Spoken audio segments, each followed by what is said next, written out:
right, yeah, where I've been on the podcast a few times before, I've got a slight reputation for trying to do something positive, a bit of a white pill.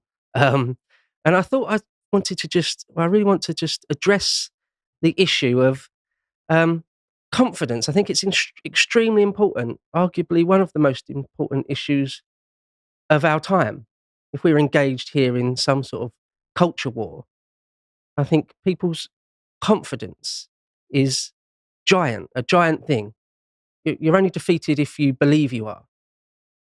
And there's, to my mind, a terrible strain of thought towards doomerism, defeatism, nihilism, um, people believing that everything's already lost. How often do you see it on Twitter or something? People make whole videos about how England or the West is already lost. It's already over. Give up. There's no point fighting. It's a fait accompli. I just say no to that. I'll hear none of it. I'll have none of it, actually. We've only we've barely begun to awaken. We haven't even begun to fight. Don't give up is what I'm saying. And where this podcast has to at least nominally be attached to something in the news, I think one of the people you could point to is Peter Hitchens. And he said Christopher Hitchens then. Peter Hitchens, there's a tweet up there which he put fairly recently, and he's been banging this drum for years now, where he said this in a tweet: "You are all doomed. Leave as soon as you can. I am not in fact joking, and no, I won't advise you where to go. Once again, I address the youth of Britain." That to me is not only weak and contemptible, it's poison, actually. That's a cancerous thing to say, I think. And I think it should be kicked back against. I kind of hate doomers and accelerationists. If you're an accelerationist out there, stop doing it. We don't need that. That doesn't help anybody. Okay? It really does exasperate me when I see it's so sort of effeminate to me. It's so sort of cowardly. In the 90s, when I was younger, there used to be this idea that you'd be depressed or despondent because there was no great cause. Our fathers and forefathers had a great cause in the world wars or something that gave their life meaning. There's a bit in Fight Club, and Brad Pitt says it. We have no Great Depression. Great Depression is only our lives. Well, you've got a cause now, and what, you're just going to give in and roll over? You're just going to give in to cretins? You know, somebody like Narinder Kaur or Clive Lewis or Novara Media or The Guardian. You're just going to give in? Not even going to fight? No. No. Got to start being a man about it. Stop being a child. And I think that's really important. I really do think, because it's a psychological thing. Hitchens there is doing the work of our enemies. Is he in the pay of the CCP or the WEF? Why is he saying that? That's a despicable thing to say. I think he's always been very cynical, hasn't he? So I think he makes money out of writing books about it. So yeah. Well, I think there are certainly incentives for him to say it, but I also think that he probably genuinely believes it. But I also think that if you feel that way, there is a sort of it's bad form to spread the discontent. I see it as something that you personally have to work with privately if you're feeling disillusioned. But if you are going about things as if Britain's already lost, you need to give up. Well, if you're already giving up before, it's a said and done thing, then I call into question how much you really cared about Britain in the first place.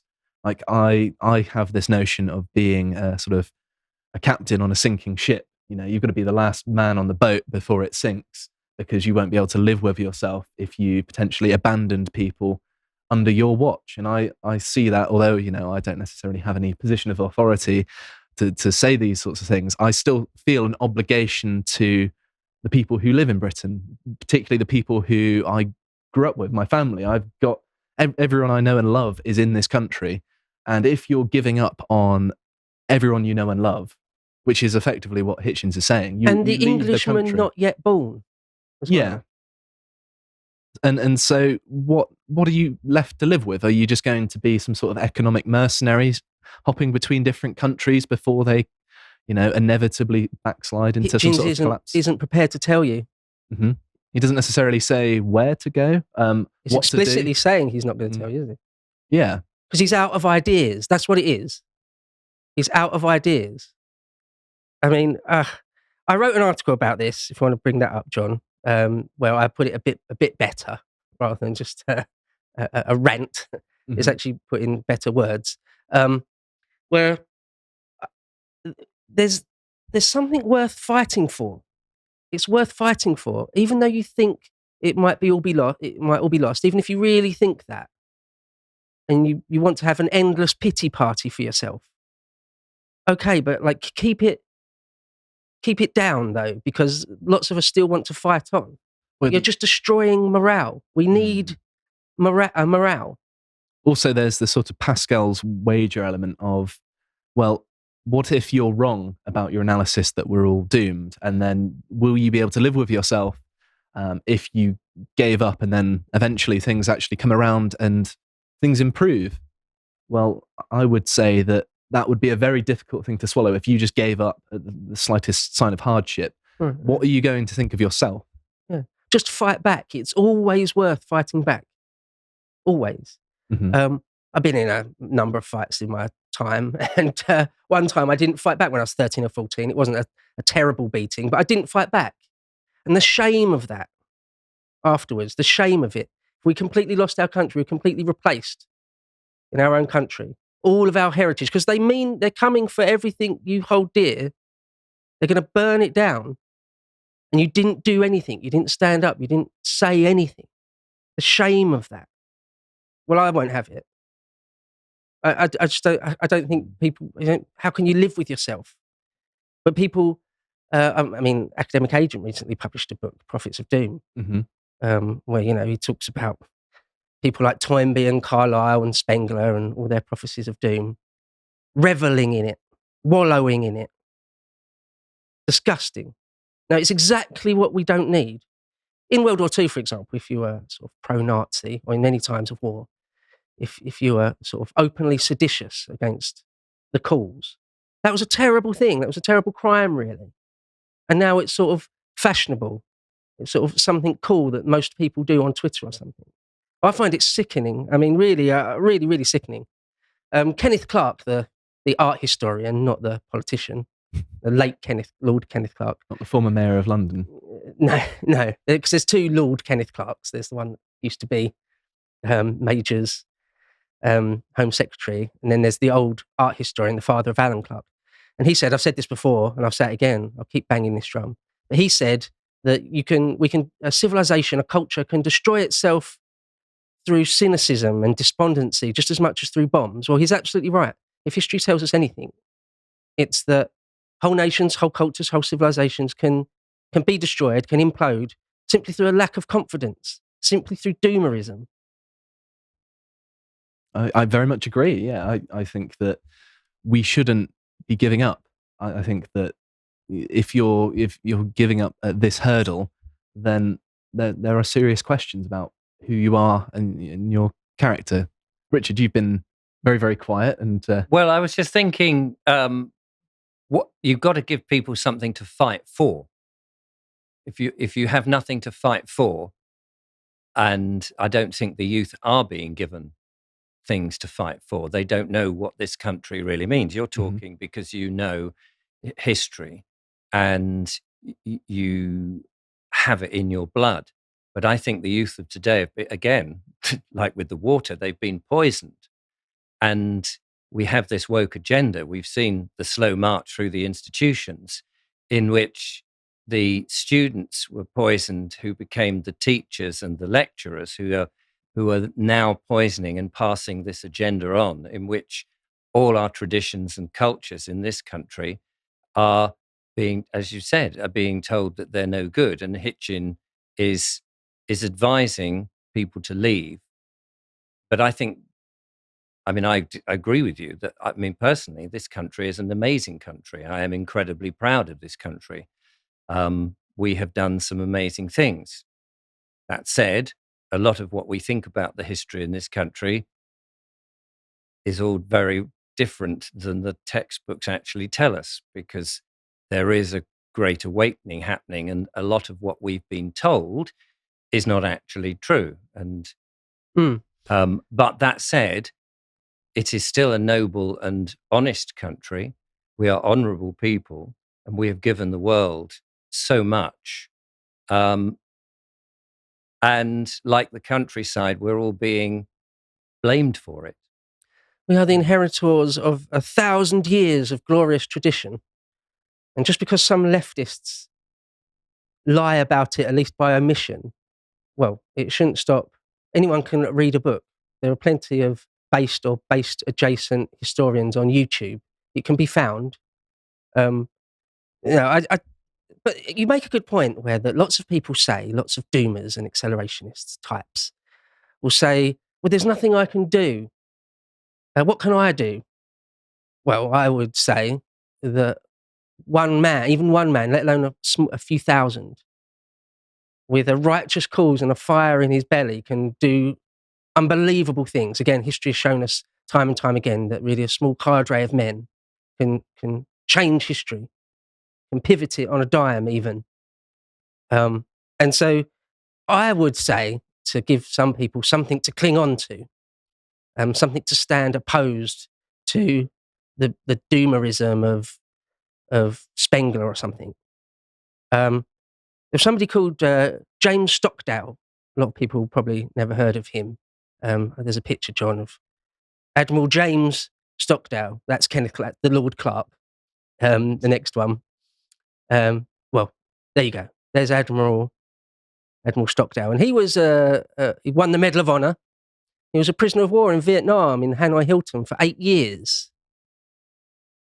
Most men that sort of experience would absolutely break, and it didn't break him. It didn't really come all that close to breaking him, because his attitude was twofold. One, an unshakable optimism, not blind optimism though, and I'll get into that in a moment, but a type of unshakable faith that you will get through it. But that combined with a contradictory idea, but combined with, and at the same time, to hold these two things in your mind at the same time, which is a bit of a paradox, why this has been called the Stockdale Paradox, is to look at with your eyes open at the horrors of what you're facing, the real horrors of what you're facing, and don't shy away from it. Don't bury your head in the sand. Don't just have an endless pity for yourself. And yet also to never give up hope. But that isn't blind optimism. Because he said in Prisoners of War and in Vietnam, Hanoi Hilton, where he was tortured many times, dozens of times, terrible torture. He said that, if you give up hope, if you're a pessimist, you definitely die. You're done.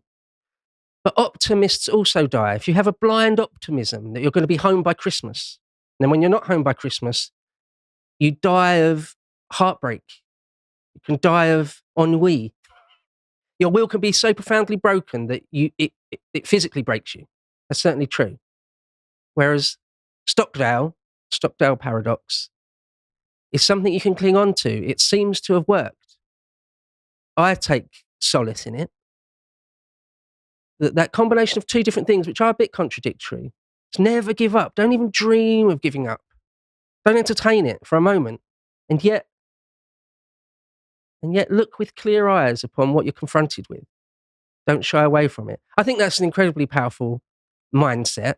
I think that's the sort of thing the West, more men in the West, are going to need, rather than just simply rolling over and giving up. It sickens me.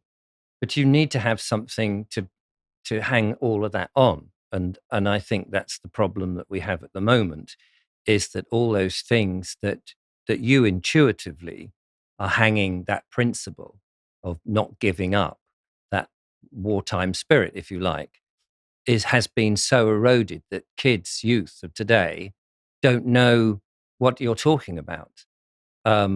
Pride, family, appearances. We mentioned in the architecture how important having a good aesthetic around you lifts the spirit. If you haven't got the spirit, if you are pushed down and there is nothing to hold on to, then what are you fighting for? I think some do. I think many do. I don't necessarily buy the narrative that all Zoomers are like this lost generation of mindless buffoons. I don't actually buy that. Well, I'm not Many. I wasn't saying you were saying exactly that, but nonetheless, I think there are lots and lots of people. Their voices perhaps drowned out, perhaps ridiculed too much. I know there's a few Zoomers in our office. I know of lots of young people who are really quiet based, who are fans of history, who do reject the narrative that all of our history and heritage is somehow wrong and evil. But I also do take your point that what I'm trying to say has been eroded in the last few decades. It's being eroded. I mean, again, okay, so here we go. If you have children at school, get them out. Mm.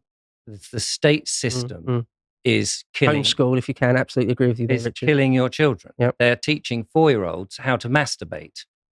They are sexualizing our children. We've seen the film The Sound of Freedom is out, which is showing how the pedophiles in this world are taking children. This is on a huge scale. But the state is taking away the fight from children. They're making them into useless slaves. You know what school's like. You have to put your hand up if you want to go for a wee. Human basic, not even a right, a basic need. You have to shut up because I'm talking, says the teacher. I'm telling you there's more than 2 genders and you cannot have a difference of opinion. All of this is going on in the state schools. And if you have your children in the state school, you are losing your children. If you are a parent who have anything that you want to fight for, get the kids out and homeschool. Because why have you got to obey the state? You're free sovereign people. You make up your own mind. And when you're free sovereign people and you understand what life really is, you have something to fight for. And I think that's what Hitchin is getting at when he says leave, because the system is killing the youth. It's killing their morale, it's killing their pride, it's killing their sense of purpose. And that, I think, is what he means to telling them to, because this country is doomed in that. Now, I don't think it has to be that way. And I think actually we're going to win all of this. I'm actually incredibly positive, even though it sounds like I'm saying a lot of hard things for people to accept. But I think we have to realize what's going on and actually wake up, because then we can turn it around. Yeah, I know Socrates was deprived of his life for corrupting the mind of the youth.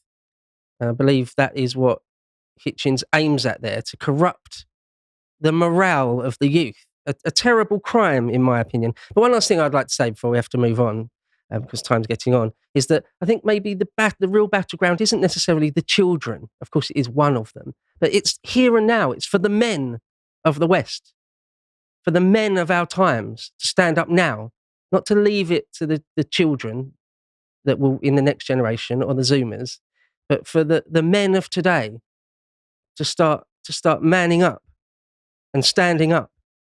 Well, the other thing people say is that, what can I do? All the main parties, the uni party has been corrupted. Well, John, there was a link there to some recent polling.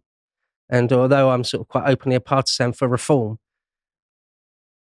one of the battlegrounds is at the ballot box. You don't agree? No. Well, I anyway. think Well, there is. And so Labour and Lib Dem... There is. Well, Labour and Lib Dem and the Conservatives obviously have abandoned the interests of our nation.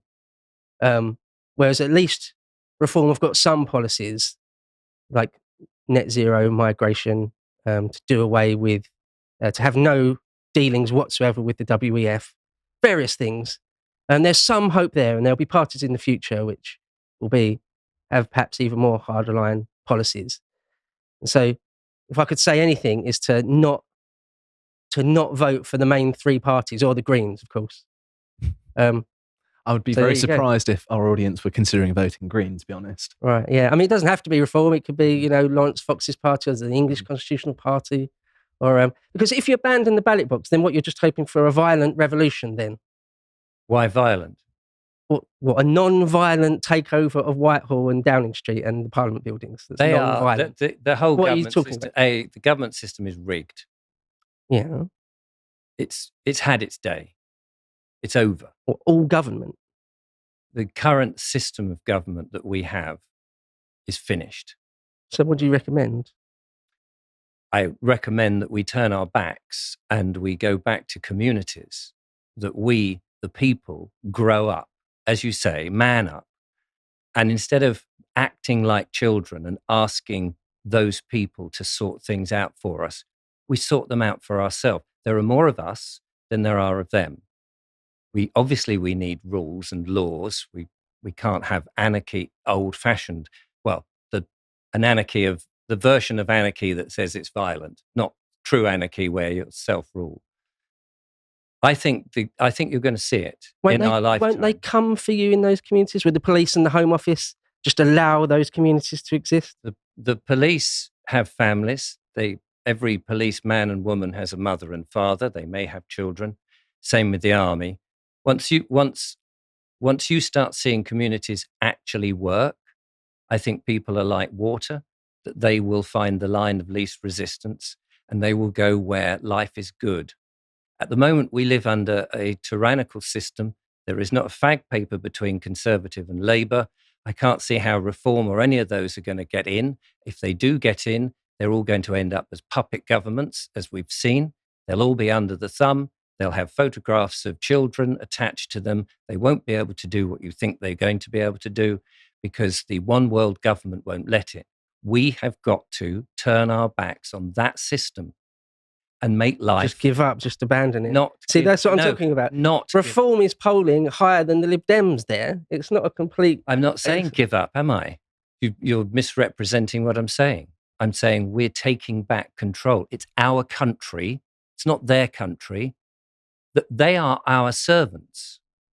When the Parliament is dissolved and they're going around with the begging bowl saying, please vote for me, we have the biggest amount of power. We don't have to vote for any of them. If we don't vote for them, they have no power. We can turn our backs and we can say, right, let's have the country we actually want. When have they given us the things who asked for 15-minute cities? Not you, not I. Who asked for CBDCs, central bank digital currency? Not you, not I. Who wants a cashless society in which you have to go and download an app and agree to terms and conditions so you can park your flaming car? Not you and I. Who agreed to net zero and the nonsense of that? Who agreed to having our countryside, as we've said, blighted by boring houses? Not you or I. This is the whole point. I mean, Reform is against all of those policies. Well, will they get in? Well, if you have some faith in it. See, I don't want to throw the baby out with the bathwater. I don't want to live in a commune. I don't want to abandon the parliamentary system. You don't want to abandon the parliamentary system of MPs who are not doing their job. MPs can change. MPs can change. And hundreds and hundreds of years of tradition. Yes. Just do away with it and have living communes. Well, if you've got MPs who are saying that a certain and you believe in that system, well, I hold my hands up and the MPs can change it. I absolutely agree with you that the current tranche of MPs, I think they're all a cabal of criminals. Absolutely. I never bought that narrative. I didn't have the vaccine. I'm absolutely agree with you on all of it.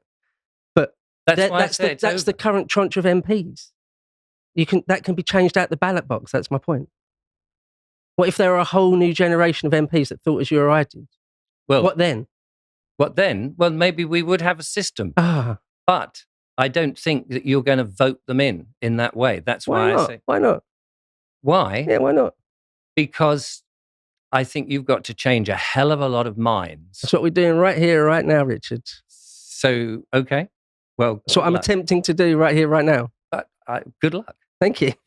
I'll take it. We've got to move on now. We're already against the clock. I'm going to say something quickly to kind of close it out. And I think that one thing that people certainly need, if we are to change anything at all, whichever means you come down on, is that we need a positive vision of the world we want to create. And I think that there's some very clear things being set out by many political minds. And I think that it's actually quite promising that we're evaluating our civilization, and we're able to pick out the things in which we can get behind and agree with and push for, that we used to have. I think it's a very powerful thing to say, look at the past. We can show you photos, we can show you accounts.